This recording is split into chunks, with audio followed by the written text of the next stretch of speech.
السلام علیکم ورحمت الله وبرکاته. امید لرم چې روغ جوړ او خوشحاله به یې. طارق پټان صاحب چې نن کوم کلاس واخیستو هغه د قطر، د اسرائیل او د پاکستان په حواله سره، په هغې کې مین خبرې دا دي چې په نن سبا وخت کې چې کوم اټیک اسرائیل په قطر کې کړی د حماس په وپد باندې، نو په هغې کې څه خبرې مخې ته دا راغلي چې په دې کې چې کوم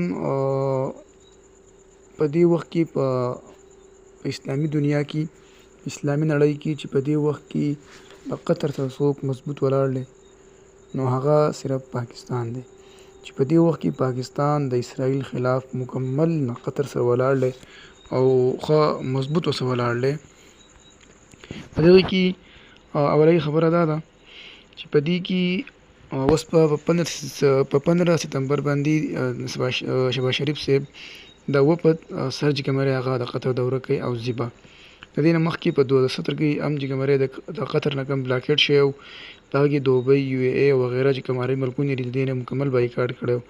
په هغې کې هم پاکستانو د دې سره مکمل لاس ورکړی و چې تقریبا 20,000 فوج دوی لېږلی و، حالانکې پاکستان په هغه ټایم کې تسلیم کړي نه وه.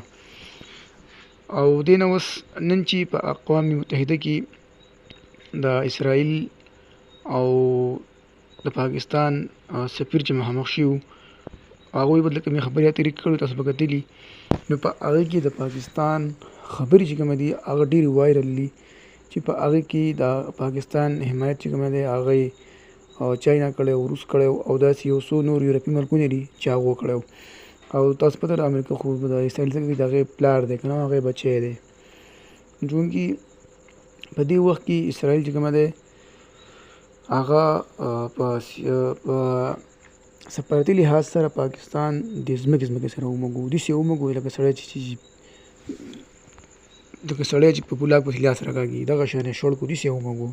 په دې وخت کې اسرائیل او پاکستان ولې مخامخ شوي دي په سفارتي لحاظ سره. خو یو خبره یاد ساتئ چې قطر خو چېرته هم په اسرائیل د حملې کولو سوچ هم نشي کولی، حالانکې هغوی سره ښه راپیل جهازونه، نور داسې اډوانس جهازونه د هغو سره صحیح دي، خو د هغو فضایي فورس چې کوم دی دومره مضبوط نه دی. بل که اسرائیل چې کومه دی نو هغه که په پاکستان حمله کول وغواړي نو هغو براه راست حمله نشي کولی، ځکه چې د چین سره چې کوم جنګ کړی و ساري د ایران سره، نو په هغې کې د خولې والو سره یې مږلو، دا بوتړی وران کړی و. هغه پته که د پاکستان څخه اوس هنمن نه لړی، نو که هغه بس په بل لاس اړی او د پاکستان خلاف چې کومه دی هغه غواړي، نو هغه صرف په دې طریقه تله غواړي چې هغه به انډیا سپورټ کوي او انډیا چې کومه دی د هغې هغه استعمالوي د پاکستان خلاف هغه کاروایانې کوي، ځکه خو وایي زموږ له اپریشن سندور ختم نه دی. طارق پټان صاحب نن په دې حواله کلاس واخیستو، هغې تفصیل کلاس واخیستو، ښایسته کلاس یې ماشاءالله واخیستو چې په هغې باندې تاسو مونږ او ټول پوه کړئ. د هغې نه ما څه چند خبرې راواخیستې او تاسو مې شیر کړي. وما علینا الا البلاغ.